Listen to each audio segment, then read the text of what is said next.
this library much more powerful. So a bit about me in the beginning. So as Carlos said, like my name is Tomas Trajan, and I am a Google developer expert for Angular. So that means I am writing a lot of blog posts about Angular. And to date, like since 2015, I have more than like 1.5 million views on this blog, which I'm pretty happy about. And I'm happy that people like kind of find value in it. Besides this, as you can see here on the side, so if any one of you is also blogging or on Medium, I created a Medium enhanced stat Chrome extension, which gives you like a better overview because the Medium stats are very basic. Besides that, I am speaking also like at meetups. Like one of the cool ones is Berner.js. If you are ever in Bern and is it happening by any chance, go check the guys. They are amazing. They have great content, and also in the Angular Zurich.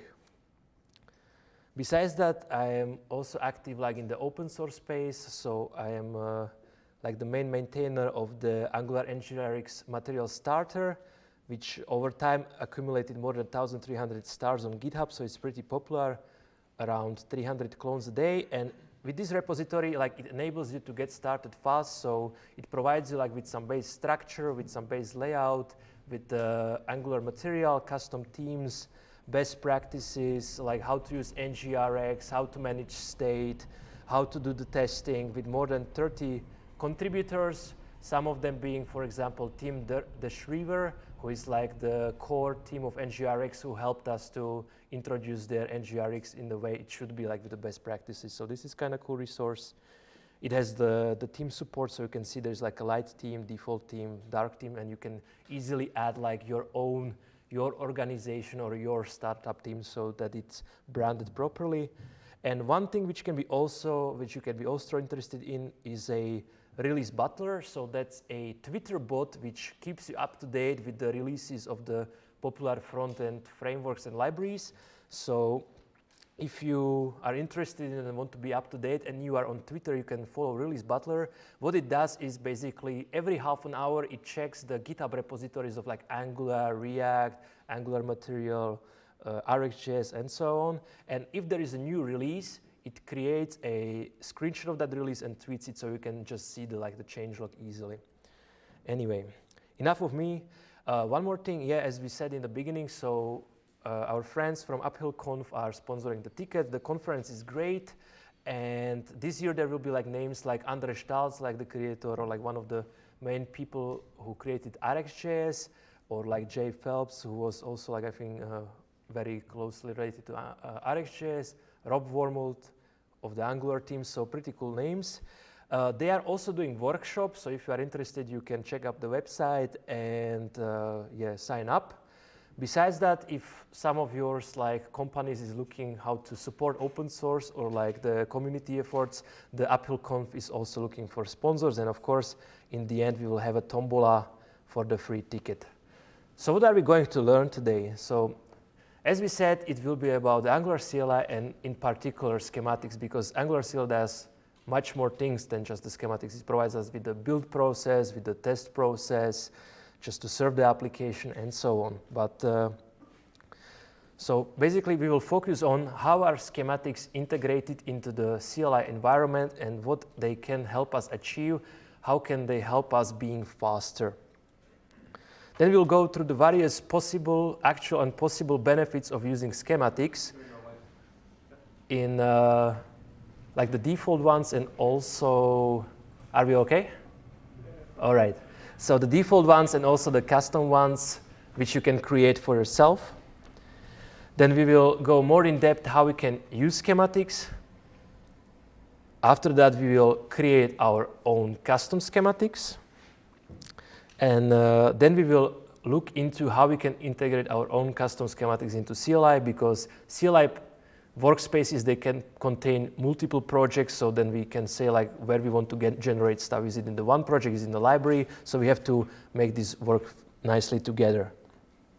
And then if we have time, we will look into how we can make our libraries ng-addable. That means like usually like when we are using some Angular library, like let's say at Angular material component library, we usually like have to npm install it and then like read the documentation about how to integrate it. So maybe we need to import some additional module, or we need to add some code snippet or some setup work, and this can be eliminated by implementing ng-add schematic in our libraries. So if we have some like users in other projects, we can simplify the setup work and they will be grateful.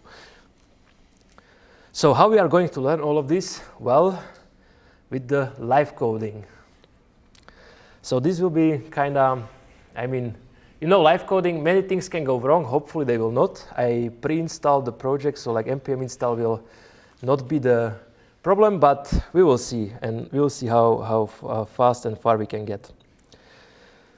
So, is it big enough? Can we read? Is it all right? Is it readable? Cool. So first of all, we will start with what is provided out of the box from the Angular CLI.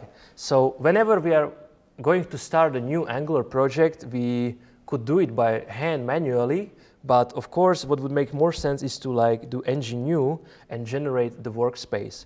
So let's say we want to generate like our meetup example workspace, and we want this workspace to be empty because we want to add the applications later, because by default Angular CLI would just create a source folder and have their one application. But what if we want to have like multiple applications and some shared libraries? So what we can do is to pass in a flag which says create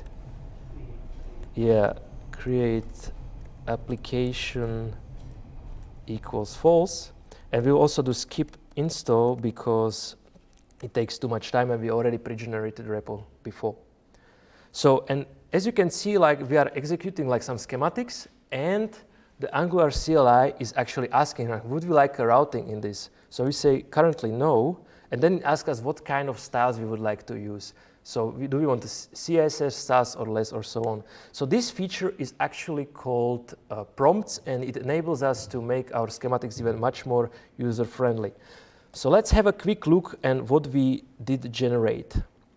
So in our meetup example, let's close this.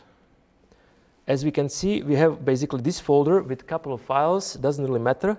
But what is most important is this Angular JSON, which describes our workspace. And as we can see, the projects are empty. So let's change that. Let's go inside into meetup example, and let's do ng generate application and call it some app. And let's say we want it with routing, and we also want to skip install because it just takes too much time. No, because we already have a thank you. So okay, we can just cancel that, that's all right. So let's have a look. So now in our workspace there is a new folder called projects, and here is some app and some end-to-end tests. And this app contains like all the basic setup we need. So it contains all the file we need, like karma config, test config app, test config spec, polyfills, whatnot. And now if you look into our Angular JSON, we see that actually two projects appeared inside of that project object. And this configuration basically describes how this project is built, and so on and so on. And this is not important right now, just to remember it for later when we will create there like a custom default configuration for the schematics. So this works pretty well. So what else can we do? Let's delete that because that was just example. Now, actually, let's do it for real in a real workspace, which we prepare with the installed stuff. So again, we will do ng generate application. We will call it some app, and we will add routing, and we will skip install. Yeah, thank you. Yeah, live coding is hard. All right. So let's have a look. All right, it's being generated.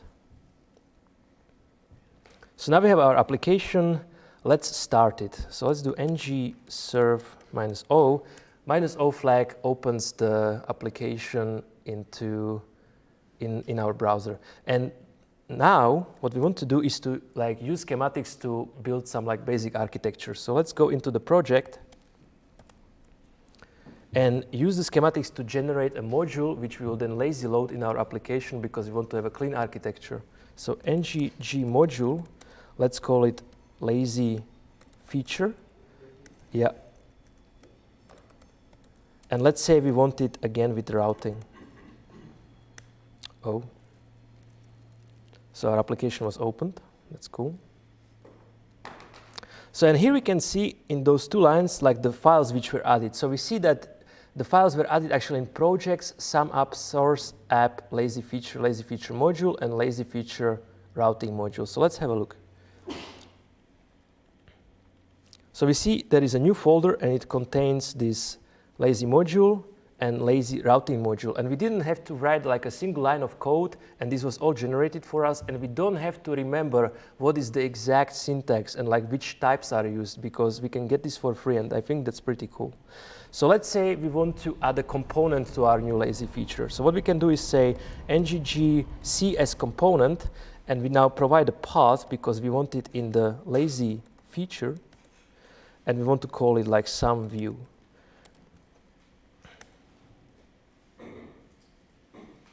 And now we got the component. And as we can see, the component appeared in the correct space or place in the lazy feature. And the thing is, like we want to use Sass in our application, but this component was generated with CSS. So how can we fix this? So one way of fixing that would be to provide a flag called style SCSS, and we have to put a force flag because we already have this component and we want to overwrite it. So that would be one way of doing this. And now, as we can see, actually the component styles were generated with the SCSS file, which is what we want. But this will be very annoying to do like for every component, like every time you want to generate it, it's easy to forget. So how can we make this happen all the time? And this is when this Angular JSON comes in place again. So as we mentioned before, we have here like the projects, and there is this sum app. This is our project. And here we can see there is actually a schematics field. So what we can do is to specify defaults there, and there will be always applied to the schematic when we are running it in this project. So what we can do is actually do a code completion. Because of this amazing schema field up here, we get the full code completion for the JSON, so we don't have to remember how these things are actually called, and we can just add them easily. And now again we do a code completion, and we become the list of all the possible options we can configure for the schematics without reading any documentation inline in our project. So let's say we want the SCSS styles. So let's now regenerate this component without the flag. And as you can see, it will be again generated with the CSS, even though we specified the default. And that's the reason for that is that we specified it in the project level. So to make that happen, we have to say project equals some app. Now the default will be applied. So as we can see, again, it was generated correctly with the SCSS. So there is a flexibility to define it per project, but let's say we want to have the SCSS in every project in our workspace. It is definitely possible. So let's see this. So here are the projects, and underneath here, like at the end, we have a default project. And what we can do is actually put here schematics, again, similar as was in the sum app, and again, code complete what we want to set up. And we can say SCSS. And now, with this global default configuration, whenever we generate a component, even without specifying the project or style, it will generate it correctly with the correct styles file. So this can be used for any kind of option, and we have a full control of how we would like to do this in our workspaces, which is pretty cool. So let's continue. Our application started, so let's put it a little bit together. So we have a lazy module, and we have one component, and we have routes. So let's put that into practice. So here we put like, for the empty path, we want to show our component, which is called some view component. And the whole module is lazy, so we have to load it from the main routing in the app module. So here we also have to provide one route. For the path, we will call it a feature.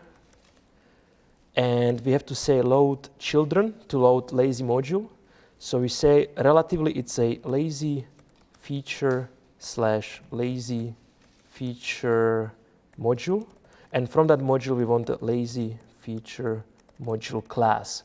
So with this in place, we have to adjust the main app component template, which has like some pre-generated stuff, and put there some small navigation. So we add a button, and on that button we add a router link to the feature, and call it feature.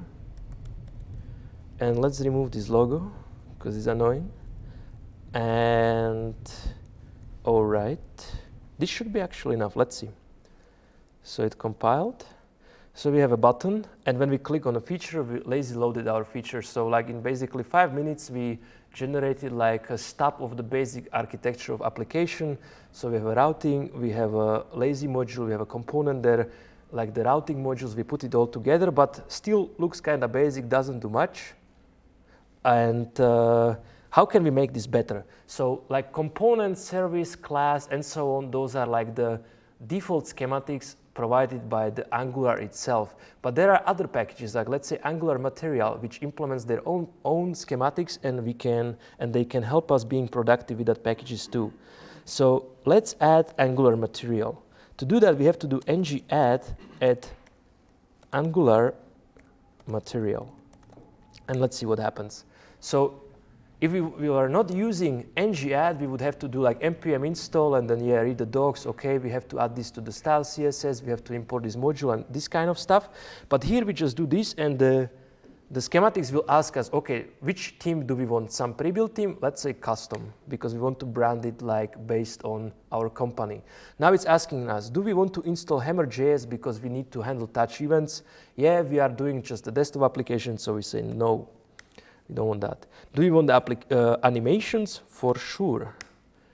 Okay, so and now we see like schematics is starting, so it updated the package JSON. Now it's installing the package. And after that, we will see like it updates a couple of more files, and we will have a look on which ones. So and this is actually here. So we see that the schematics created a custom themes SCSS file and then updated 4 additional files: Angular JSON, app module, index HTML, and style CSS. So let's have a look. So first of all, let's have a look in Angular JSON. Here we can see in our SAM app that the schematics automatically added here this custom theme, which was also generated so that it integrates with our project automatically. Besides that, the schematics generated also this custom theme CSS, which is like a stub where we can just in this place change the colors which we want to use in our application, and we don't have to read all this documentation how to come up with this and how to put this together. So that's extremely cool. Besides that, the schematics automatically added here the fonts which are used by Angular Material, which we don't have to do, we cannot forget about it because it was done for us. So that's kind of nice. Also, it added like that the font has to be used in our main styles, and the last thing which it did is it added this browser animation module. So all this setup, which I would have to, like if I haven't done it in half a year because I'm doing a new project like in a long time, I would have to read about it. Maybe I will waste half an hour until I put it all together, or we can have it together like in 30 seconds because of the schematics. So it's really powerful for these like libraries. If in your organization you have like a component library and you have multiple applications and you want to give this component library to like the developers in other teams, you can literally like save them hours of work. So let's have a look on how our application looks like now. So as we can see that the font is different and nicer, but besides that, not much changed. So let's see what else does the Angular Material have for us in store. So what we can use now, like it has the ng-add, which we use to add it, but it also have like a generate stuff. So we can generate new stuff which was not possible to generate just with the Angular CLI. So one of those things is navigation. So let's do ng-generate as before, but now because we are not using the default schematics, we have to specify from which package. So and the package is actually Angular Material, and okay, and the name of the schematics is now as a navigation, and let's call it main navigation. But before we use it, let's have a look at what kind of customization options are provided with the schematics. So we can say help.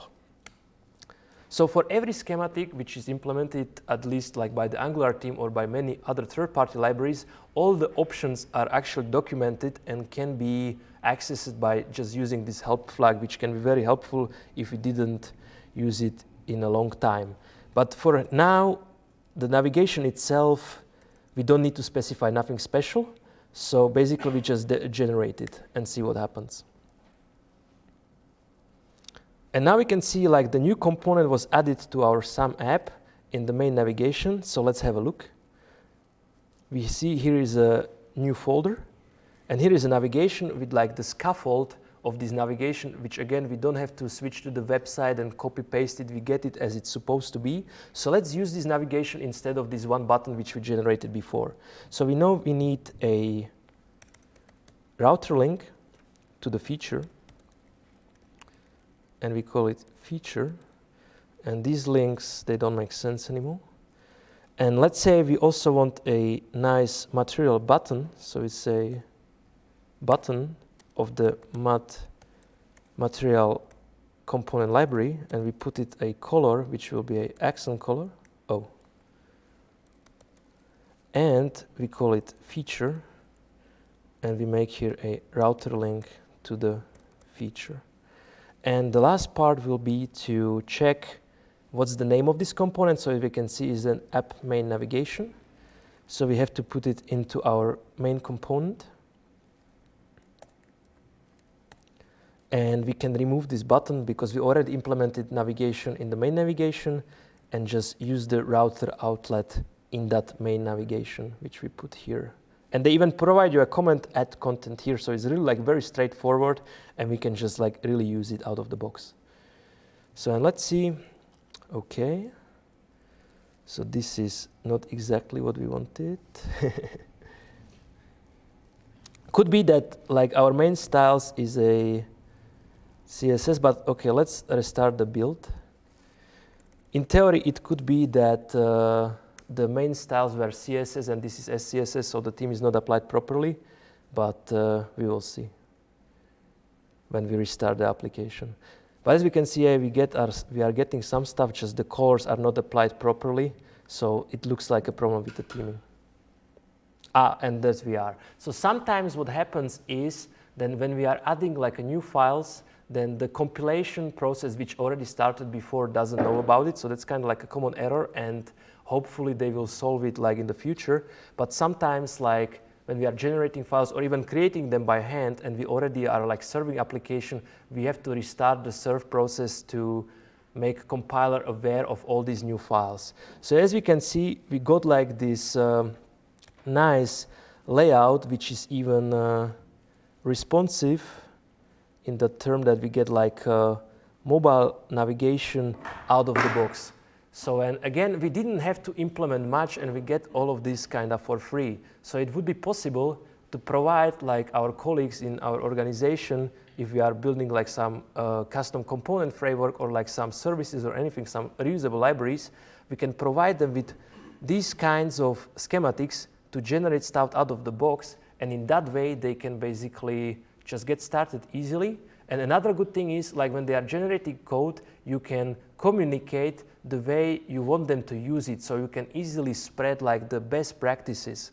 So you can show them, okay, you have like this kind of CRUD service and we are accessing like some REST resource, but I want you to catch and handle errors in this way. And you can show them an example in the services they generate.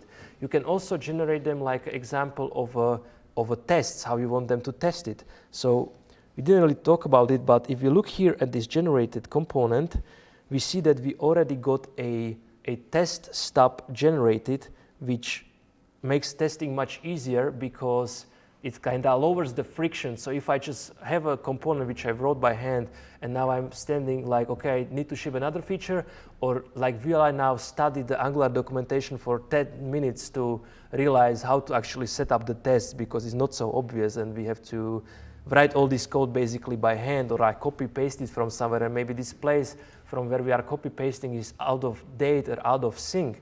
And if we just get it generated all the time, like with every component or service or guard or whatever we are wanting to implement, I think it's a very useful thing.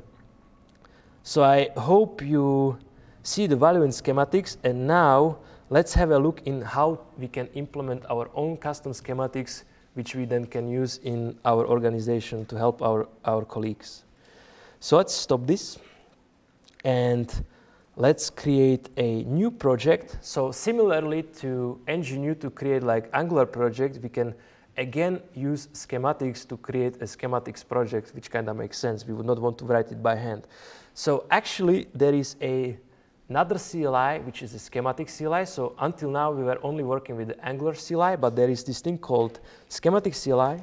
So I will show how you can install it, even though I already pre-installed it. So it's basically at Angular devkit/schematics CLI.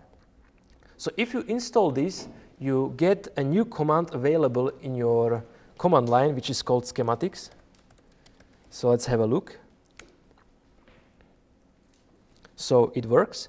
So basically, this is kind of like the only schematics without any Angular stuff. So you cannot serve application, you cannot build it, you can just generate stuff. And this is actually pretty interesting point, that the schematics themselves, they are completely independent from Angular. So you can actually implement generation of Vue components, or like of React components, or like of Redux services for React, anything. Basically, you can generate anything anywhere. It's not really dependent on Angular in any way. It's just, of course, it's from their team, so they of course integrate it into CLI, but you can use it for any kind of code generation in any kind of context, which is pretty cool. So to create our own schematics, we have to generate a project, and the project is called or the schematics to generate a project is called blank, but let's say we don't know it. So how can we know what kind of schematics are available? So there is this command called list schematics, and if we run it, we see that in this context, outside of Angular project, just like in the command line, these two are available. If we came back into our previous project, which is with Angular CLI, and have a look here, okay, so but of course we have to specify the package schematics. So we have to say we want to list the schematics of the default package, which is schematics/Angular. Oh, okay. And the column. Okay. So this is the way how we can list the schematics which are available. So of course, again, we don't want to read the documentation. We just want to know what we can use. So we do that again so that we see it. So whenever there is a package which contains the schematics, we can just list them using this flag list schematics. So in our project, we also use the ones from the Angular material. So we wanted to know which are available there. We only use now. We can say Angular/material. And we will see that Angular material provides us with the now, ngadd, table. So we can create like the table out of the box, the tree, the dashboard, and so on. So this is a cool way how to figure out what is available for us, again, without reading much documentation. So let's now generate what we wanted. So we will call it, so we want to generate a blank schematics project. And the name will be like my organization schematics. All right. So this will again create a new folder with the schematics project. Do a small install. And let's have a look. So here we have a new folder, and in the package JSON, okay, let's rename that to my org/schematics.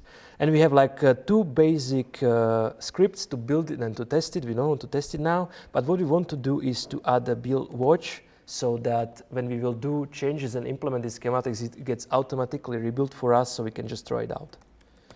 So we add this, and we will run this in the background. Besides that, the most important, like what makes a npm package, which is like a normal npm packages every other, what makes it a schematics is this field right here, which points to the collection JSON file, which is actually like the main definition file of the schematics, where all the schematics available in that package are listed. So the ones which we are using before, like component or modular service, the Angular Schematics project has exactly such a file where all those are listed with their options and so on and so on.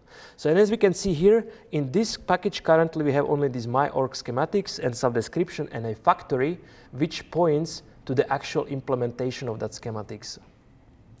So let's delete this. So and the schematic itself, what it actually is two things. So one is this wrapper function here, which is called my.org schematics. This is like a factory function which returns us the rule. And this thing here, this function is the rule. So when we are speaking of the schematics, we have the factory, the schematics name, where we can pass option. And then what we get back is like this parameterized rule based on the option. So previously we were doing option like style is SCSS, or that like the name of the component is this and that. And those are the options which we'll use later. So the schematics receives an options and give us back the rule, which is this, and the rule actually does the transformation and use this option to do the transformation. And the rule receives the tree and the context. So the tree is actually a virtual representation of the file system of our project. So when we are running schematics, we don't want to do the changes immediately, because what if we made a mistake with the option, or like we just want to see what the effect would be, but we don't want it to be applied. So there is actually something called like dry run. And this enables us to do this, to visualize those changes which without actually applying them to our project, which is pretty cool, and like enables us to be safe and try things out before like deleting files and so on. And it's also very cool for development. So yeah, the schematics in the end is really just these two functions. One is the factory which gives us back the rule, and the rule just applies the changes to the tree. So this is like very generic name. So let's create another schematics inside of our project. So to do that, we go inside of that project, and we can again use this same blank schematics to do that. Blank, and we'll call it like hello. So and now it didn't generate the whole project again, just added one more schematics to our project. So here we had the my.org schematics, and now here we have the hello. And it was automatically also added to the collection. So let's open this and see, let's put it nicely again so that it's clear. So and as we said, this schematics actually doesn't do anything. So how can we try this out? Let's run this. So to run schematics, we can just say schematics. And we want to run the schematics in this project, so we just say like dot, because it's the current project, and then the name of schematics is hello. And let's see what, okay. Of course, as I said, we have to start the build first. So let's do that. Let's go into that project. And let's start. So this will basically rebuild our TypeScript files behind the scenes so we can actually run them. So now what we can do is to run this hello schematics we just generated, and we will see nothing to be done, because all it does is receive this tree of the files and does nothing, and that's the end. So that's correct. So how can we actually make it do something? So the tree has a create method where we can specify the path of the file we want to create or change. There are other methods. So let's call it like hello.js, and then the content of that file we want to create. So let's say console log hello Carlos. All right. So let's see what happens when we run it again. And it says create hello.js, and it says it will be created in the root. But when we refresh our project, we see nothing appeared. The reason for that is when we use a dot or like a relative path, they kind of assume we are in development mode, so they just run it with the dry run by default. So to make this work, we have to say debug equals false.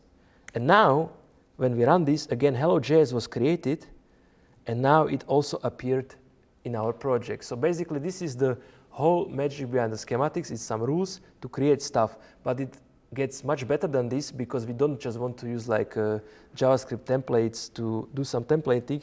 It's much more powerful. So let's say we now want to say like hello somebody else, or we want to provide a parameter who we want to say hello to. We don't want to hard code the Carlos. Maybe we want to say hello to John. So to do that, we have to specify options for the schematics. And to do that, we have to generate or create two files. One is called schema.d.ts, and the other one is called schema.json. So actually, we could just generate schema.dts from the JSON, but we don't have time to set it up right now. So we will write it by hand because it's very short. So in the DTS, we define the interface. Ah, yeah. Well, no. Ah, the JSON.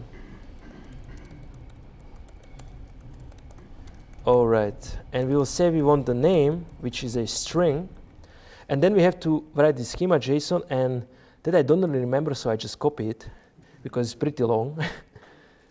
But we can find it actually. Where we could find it is, I forgot to install one thing. So we can reuse the helpers from the Angular schematics. So let's install them.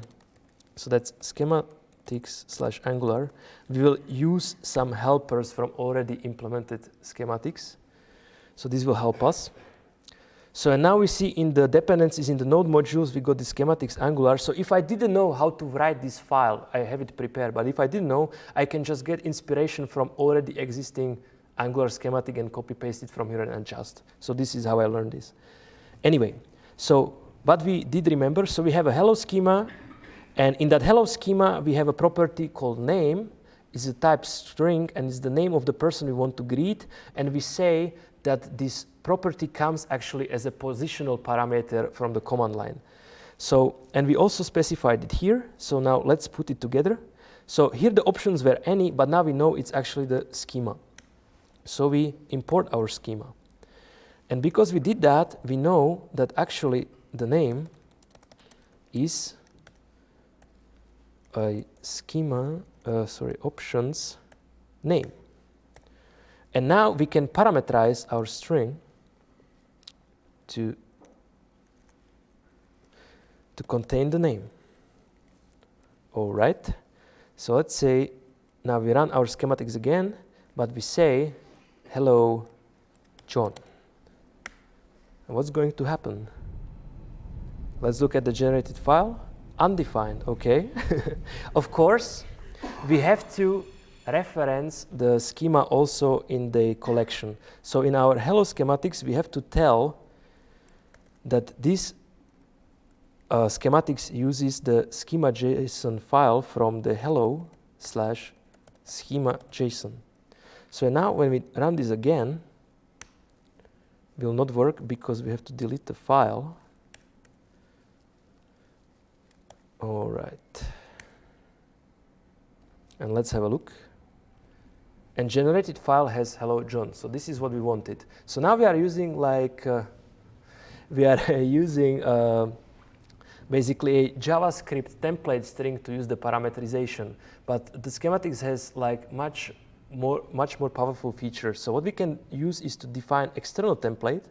So let's create quickly a files folder, and in that files folder we create a special folder which will have like 2 underscores in it, which means that it's like a variable in the name, and we say we want to use the name and we want to dasherize it. And then we want to say, yeah, like dasherize and then hello.js, or like just dasherize the name. And inside of that folder, we want to create a file again with the name. So that's the same like in the Angular. We create like some component, and in the some component folder we have a some component TS and HTML and so on and so on. So this is exactly done like this. All right. So we have this, and we say minus hello.js. And in that template file, we now say again console log, and we say hello, but instead of doing like a JavaScript templating, we use the schematics templating, and there is a special character for that, which is basically thing and the percent and use the variable name and close it. All right, so how can we make this work? Like, because we changed completely how the templating works. Before it was just like some JavaScript string, now we have a template. So first of all, we have to get hold of the template itself, and that can be done with the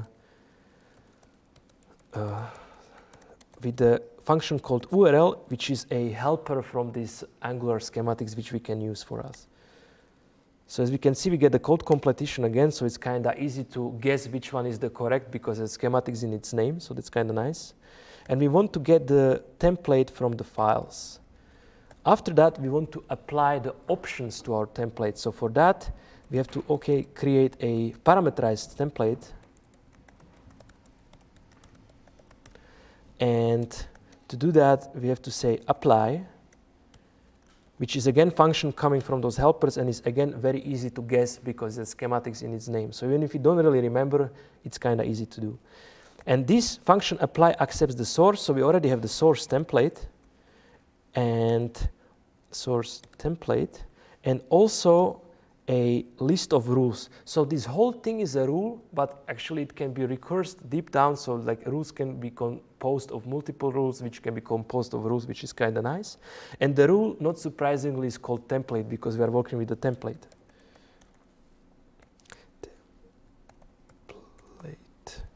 Okay, so and again, let's import this rule, and again from the schematics.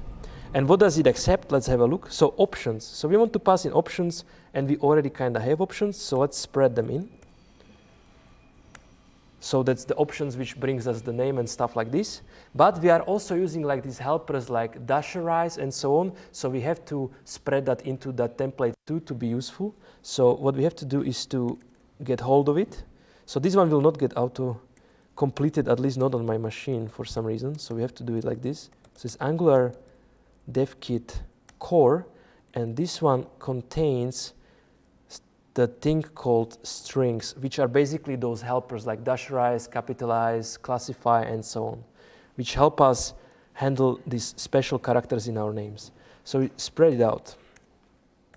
Cool.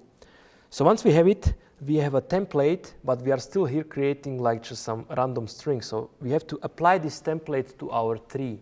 For that, there is a rule called merged with. So and basically, we have to pass in a source. So we already have this parameterized template. And this function gives us back a rule again. So, and as we know, this is also a rule. So we know we can call the rule with the tree and the context to get back another tree. So that's basically, it's kind of like we are redoing what we are doing from outside inside, and here we have to just typecast it because we know it's a tree, but it doesn't, but we know, so that's all right. So, cool, we have this. Let's have a look if this compiled. 2 errors, so he doesn't like this, or does it? The name was not used, of course, so we can delete that. And okay, so this worked, compilation worked. So let's now see what we can generate. So let's see, we say hello Carlos again. Okay, name is not defined in the template. Okay, options, name, all right.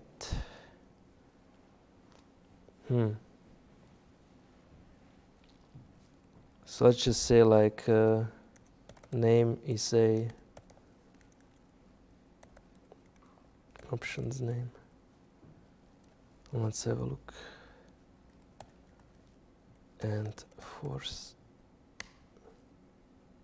Oh, right, that's strange. Yeah, but I'm not. Yeah, here you are right. That's the thing. I made a typo, so I put 3 dashes instead of 2. Thank you. That's a great catch. So let's do this again. Okay, and now we can see we got created in the Carlos and Carlos hello, and we can see it here.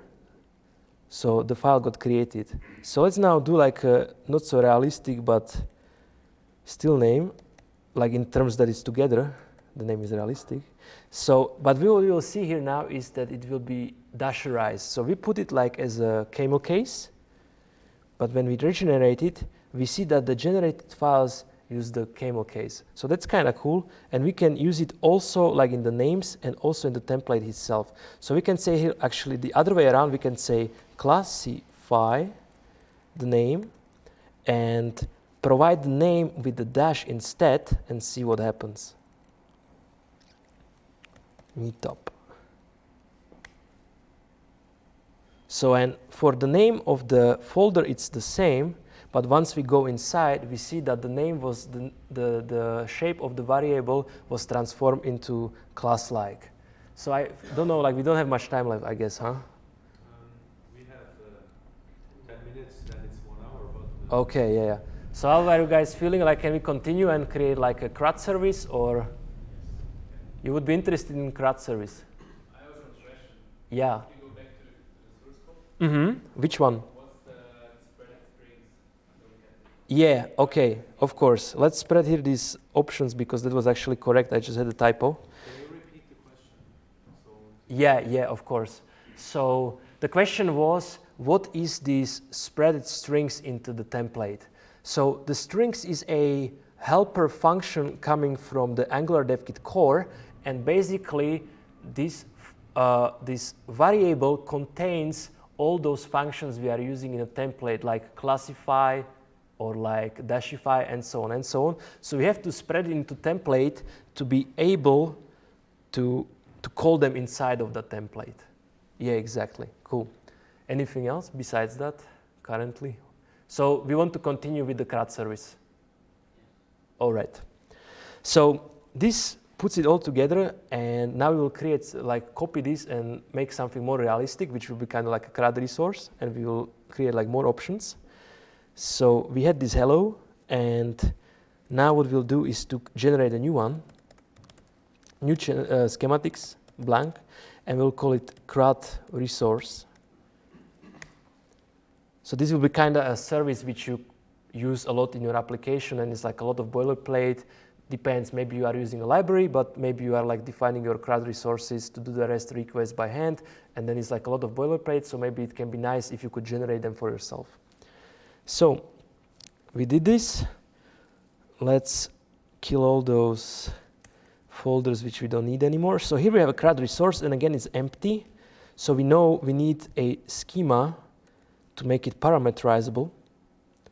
And we know we need to put schema also here, because only that way it gets recognized. But now it's not from hello, but it's from the CRUD resource. Cool. So now in the CRUD resource, again, we have no implementation because we just generated it. So let's make sure everything works. So let's try to run it, and it should do nothing.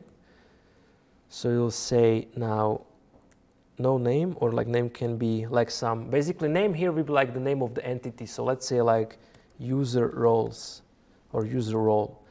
And the schematic is not hello anymore, but it's the CRUD resource. All right.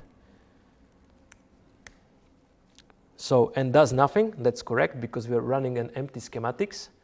So now again, we have to create a files, and inside of the files, we have to create a folder which will be name at -rise and -crud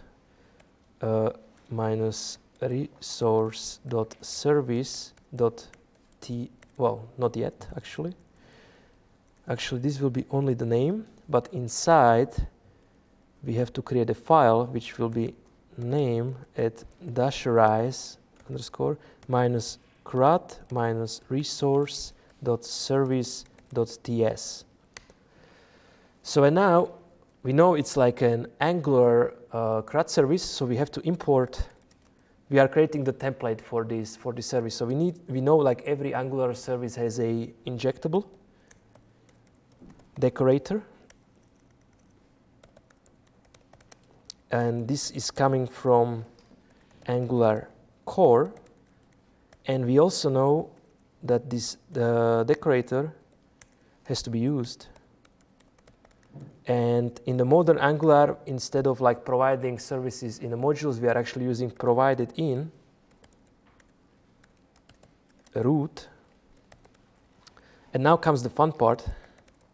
So we know we want this class name to be parameterized.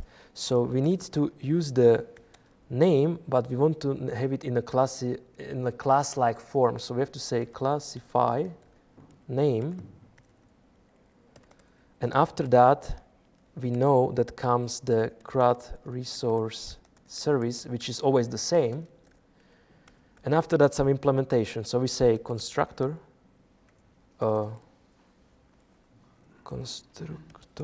So the disadvantage of these templates is we don't get proper code completion because it's actually not a valid TypeScript, so we really have to take care and try it out to not make mistakes. But we know it's a CRUD service, so we always want to inject a HTTP client.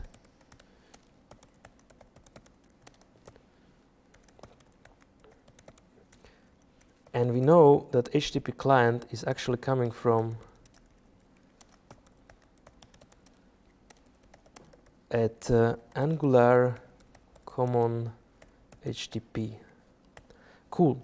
And then it's a CRUD resource, so CRUD has a like create, read, update, delete. So let's implement one method for the start, and let's call it find all. And we know that in that method, basically we are using this HTTP client and get of some type, and we know we need to go to some API URL of that resource. So we can say resource URL. And that we know we need this resource URL, so we have to declare it somewhere. But like it's dependent on the application, so we kind of want that the user provides it for us. So we define it as another option. So we will have to get it from the option. So we say this is like the URL. And then we can also define something like this that we know it's a service for a resource, so we can provide a stub to type this resource. So we say export interface, and again we will use this classify name because it's of that type, and we'll have some dummy prop which is of the type string, which we can then, of course, when we generate it, change easily, but we get the base structure, so we know where to start, which is very nice. So, and we know that the response will be also of the type of that name. So that's also pretty helpful to do it like this. So we can use this interface which we are defining down inside of that response. And we know it gives us back observable.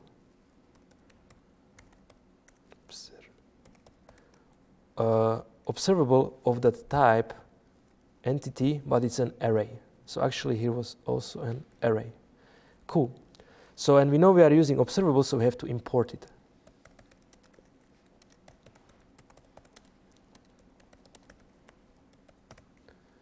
All right, so we have our base template. So what we introduced is a new parameter here, like a new option, which is called URL. So to use it, we have to define it in our schema. And we also have to define it as our schema JSON. And to make it more interesting, we will say that this will come with the prompt. So the type is the same as the string, but there is no default value, so we don't even write it, but we say xprompt, and here we will put a question. So what is the resource URL? For example, API/resource.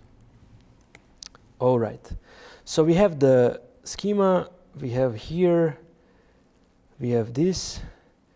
We have to copy the implementation, which we already prepared because it's the same.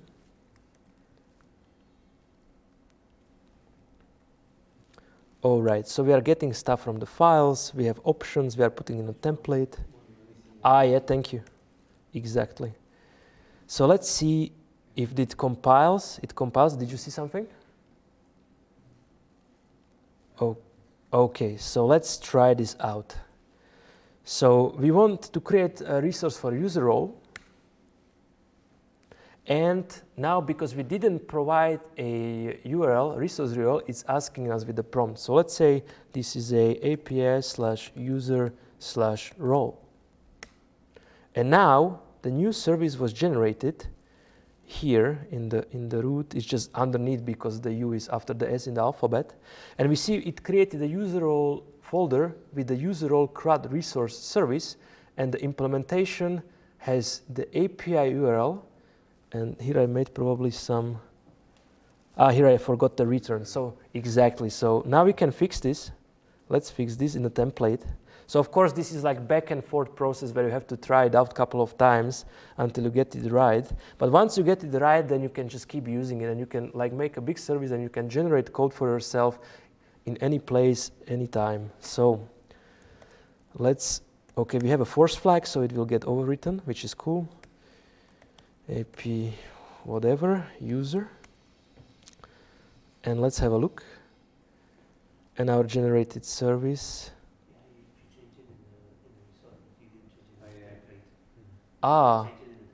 Really? All right, aha, thank you, yeah, of course, thanks. So, again, the URL is getting shorter and shorter.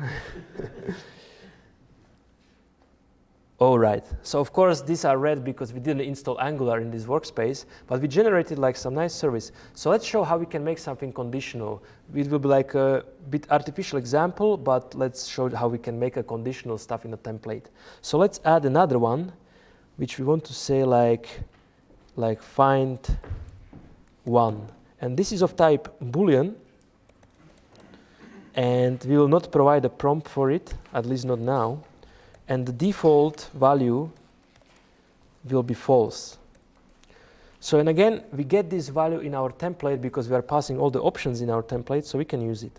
And the difference is, compared to like just writing the value of the variable, is that we will not put here this equals, we will not put it here. So we'll just say if find one and close it again, because that's like the template part. And then we will copy it and close it underneath. So everything which is between those two will be only added if we provide this flag. So in that case, we want to create a find one function which accepts ID as a string and basically provides us resource URL,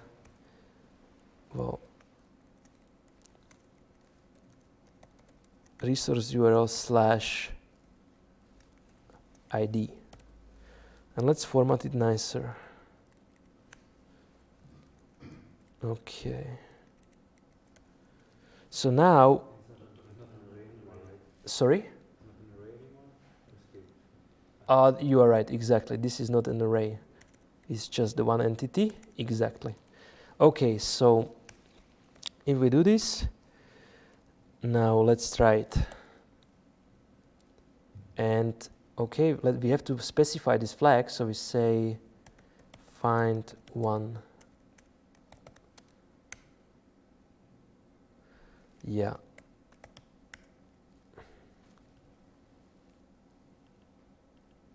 And the method was generated. If we use it without the flag, of course, it will be without the method. So the, okay. Yeah. Exactly. So in that way, basically, we can parameterize, and actually, this can be any kind of JavaScript. I guess you can even like call the functions which return strings and stuff like this, because we are actually doing it here. So you can pass into template anything. So currently we are only passing into template the options, which are like those values, and those string helpers like classify or dasherize. But actually we could pass in any kind of function to do any kind of customization. So completely the last step is to make this work with the Angular CLI. So until now we were always generating in the root of the project, but this will not be the case with the CLI, because there we have this projects folder and there is like some project which is like some app or whatever is the name. So to make it work with that, we have to add a couple of lines of code. So first we have to get hold of the workspace. And that comes these helpers from this add schematics Angular, which we installed previously. Get workspace. So get workspace accepts the tree. Cool. After that, we have to get the hold of the project name, which can come from options, project, or from the workspace itself.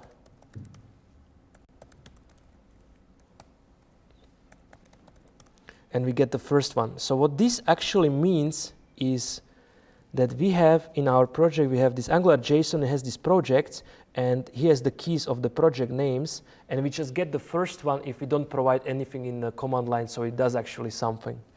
So either we provide the project or we get the default one from the Angular JSON.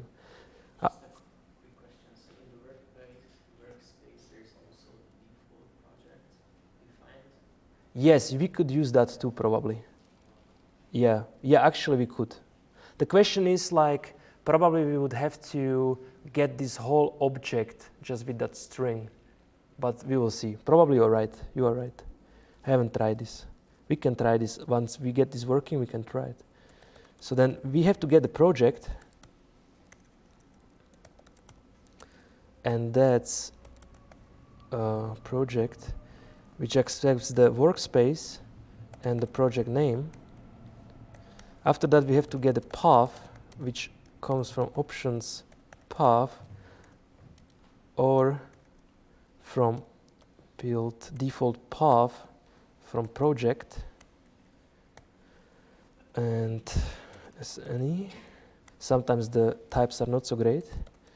And const parsed path, which is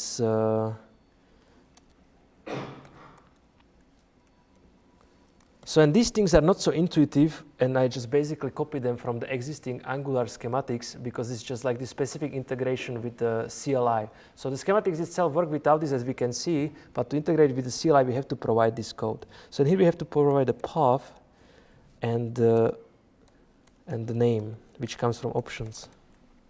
After we have all of this, we have to make sure that the file, the template, is moved to the correct position, and we have to reset the name and the path on the option to be the ones which were recalculated based on the project.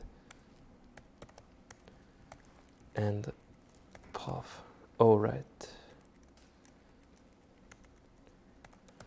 So once we have this, of course, now we are having two new options, which is the project and the path, so we have to add them into our schema.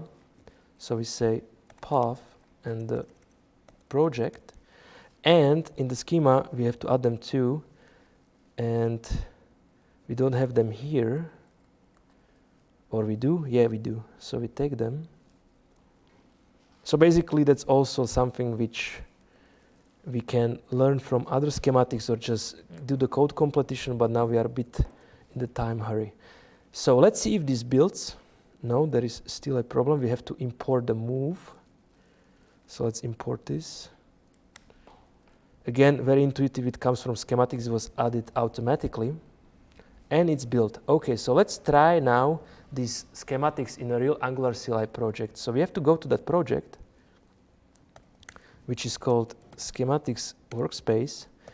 And now we want to run it. So we want to run schematics, and we want to go to, we didn't publish it yet, so we don't have like add my organization / schematics. So we have to do it relatively. We have to put the whole path. So we go out of this folder into, what was there? Wait a sec. What's the name? My org. Ah, okay.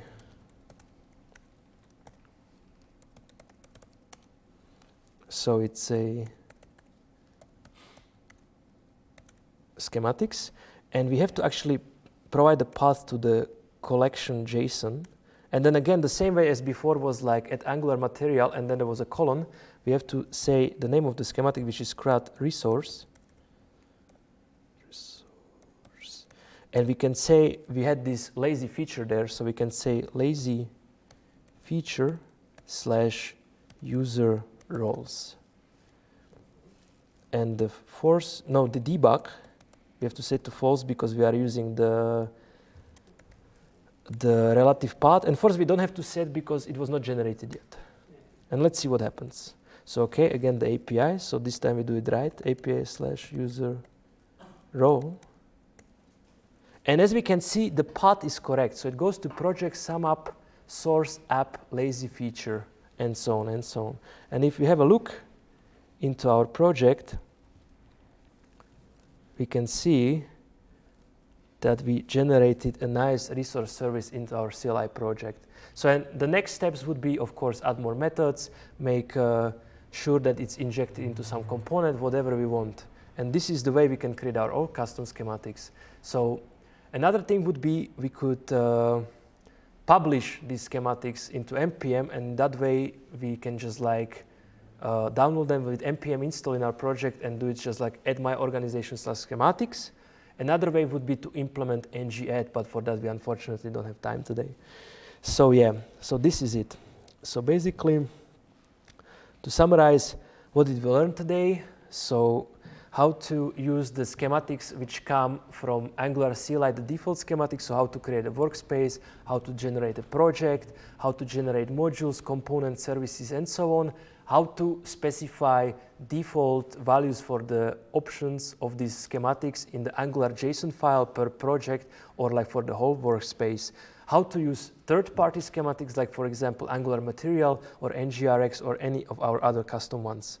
Then in the second part, we learned how to build our own custom schematics by generating the schematics project. What is the difference like between the collection and schema? What is the difference between the tree rule and the execution of the schematic? And how to use templates, how to make them conditional, and so on. Unfortunately, yeah, we actually did create the CRUD resource schematics, and we showed how to use the prompts to ask our users for the options without the need of them to know about these options. So that's kind of nice. And we didn't have time to go into how to add schematics to the library. So that's it. The resources, very good resources for this is like official CLI docs in the official Angular website where all these commands are described with all of their options, at least the default ones. Besides that, there is a upcoming schematic documentation. There is a link to it, to the pull request in the Angular repository, which will be coming out in the next month. And if you are interested how to integrate schematics into your own library, so it's not like a standalone package, but it's a part of the library itself, I have here an example of how to do that. It's on a GitHub. I wanted to show you, but we don't really have time. So you can have a look, and the blog post about the productivity tip for schematics. So yeah, and in every blog post in the end, I just put this, like some nice pictures, like to lighten the mood after like a lot of brain struggle and trying to focus for such a long time with so many concepts. So never forget the future is bright because the world is beautiful. Anyway, thank you for your attention.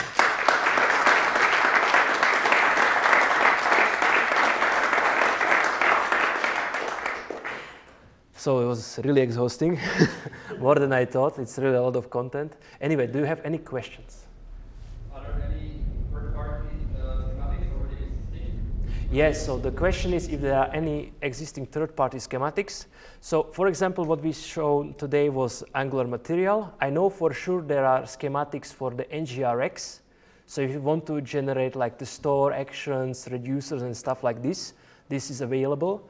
Also, if you are using Narwhal NX, which is kind of like an add-on to the Angular CLI to create monorepos, they also have built-in schematics like to generate the whole feature, the whole libraries, how to integrate it together.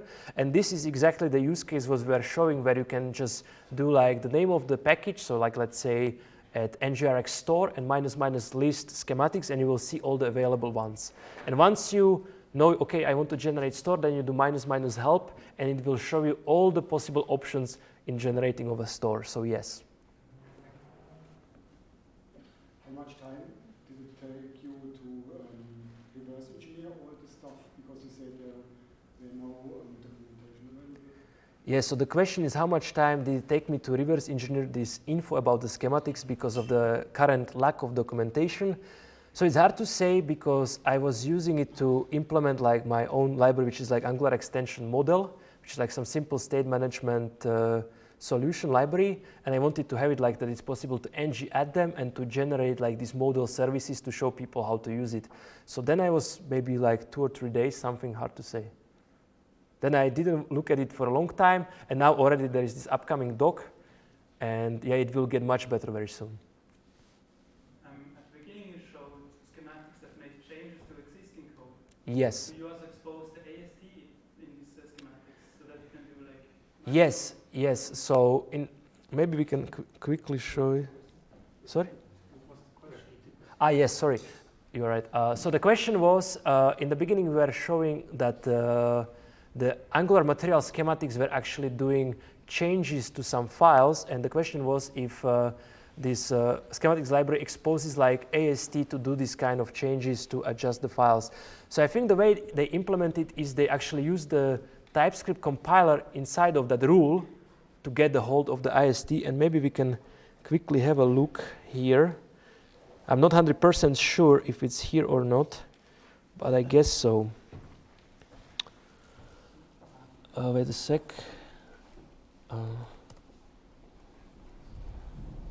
Yeah.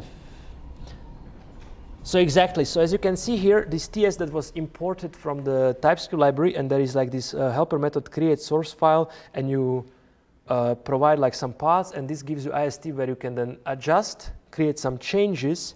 As you can see here, we are creating some changes, and then you kind of can commit those changes into IST. So yeah, it provides this kind of capabilities. So now we build a CRUD service with just schematics. What would be the advantage now to integrate with ng-add? Okay, so the question was, we created the schematics which just generate as the service, and what would be the advantage to have it like integrated with ng-add? So let's say you have a library which is called like my organization data access, and this library provides like a setup of a WebSocket and like some interceptors and so on, like for HTTP, and all this can be handled with the ng-add. So like you have a plain CLI project, like in your organization, you just generate a project, and then you say ng-add my organization data access. And this will add like some stuff by default, so it adds the WebSocket support, it adds some HTTP interceptor, it adds some caching, maybe it even asks you if you want the caching or not. That's like the one part. This is the ng-add part. And the second part would be that this library comes also with the generation schematics, so generate me a WebSocket resource, generate me a subscription resource, generate me a CRUD resource. So it's kind of like both parts. Are there any testing libraries for Schematics. for schematics? So the question is if there are any testing libraries for schematics. So I'm not aware of this, but I didn't have time to show it, but maybe I can quickly now. So testing schematics is very simple because of this nature of this virtual tree. So what we can do is to kind of generate an Angular CLI project in memory into that tree as a test setup, and then just execute schematics directly on it without writing any files. So it's very fast, and it's exactly one-to-one as what would happen in reality. So in this test, I defined some options for the workspace, for the application I'm generating for every test. Let's make it bigger. So like I create an application with the name bar, and I have routing and CSS and so on, and I have some default options like for my model. And then before every test, I create a workspace and I create an application in memory to create that virtual tree. And then the test is basically I run the schematics which I implemented on that virtual tree, and then just check if that tree was changed in a correct way. So there is actually not really a need for something special because the way it's built supports testing out of the box very nicely. So you, for example, you couldn't run npm install or npm test on the generated code, for example. So you generate the module, and then you run npm test in the generated module in order to... Like this, so you mean, okay. That everything runs. Aha. So the question is more like if we can just test like the part which we generate in our application. So that would you do in the same way you are doing in a normal application. So you would have to basically do there like describe only or like fdescribe and ffit So not out of the box, like then it's part of your application. So if you just want to test that, yeah, you can put this like it only or something, and it will just test that part. But once it's committed, it's a part of your application. There is no difference to it. So it's like this, yeah. Anything else? It's going to be used to basically generate anything, not just like Angular, but you can also bootstrap all like Vue.js, React, whatever applications, including the server. Yeah. The backend behind it, right? So the question is if this can be used to basically generate anything like React or Node code without the dependency on Angular. And yes, it's true. It's completely independent. The only like dependent part was this last part when we made it work with the CLI with these paths. But once you don't need this, you can specify any path you want. So you know, like your project has SRC, you just hard code it. It's always SRC. It will work, and you can generate JSONs, whatever you like, HTML, anything. So it's pretty powerful. And the cool thing is like it has these helpers, and the cool thing is that it has this like architecture with the virtual tree. So you can like experiment and test it easily and so on and so on. So it's kind of like you could do it with vanilla, but it's like a framework for this kind of things. So yeah. Follow-up question. You import the Angular dev kit, like some Angular dev kit stuff from that time. Yeah. Not completely Independent. independent, yeah. So the question is that like at some point in the presentation I actually imported Schematics/Angular, so it's not completely independent. I guess it's Angular Vue because like I reused some helper functions. So I don't have to reuse them. I can do these things on my own, but of course it's easier to just reuse them. Because those helpers literally have nothing to do with Angular. It's just like stringify functions, so yeah. Do you know why they are in the Angular dev kit and not? I guess that's so why they are in the Angular dev kit in that other, not in this main package. I guess maybe this will even change with time. It's just how it organically grows. One last question, eh? Or? How does this compare to something like Yeoman, or what's the USP that this offers over solutions like that? So the question is, how does this compare to Yeoman or other code generators? So I never really looked into how Yeoman is implemented, so I guess it must do extremely similar things because there is like a million ways to do the same. It's just this works really well in the context of Angular and CLI and gives us nice structure and architecture to implement this kind of code generation and transformation. But basically, yeah, there could be many tools to do the same. So it's more like a framework to do this in a standardized way. So once you learn to use it, you can like get very productive with it, I would say. Okay, so I guess we are really running out of time. So Carlos, thank you everyone.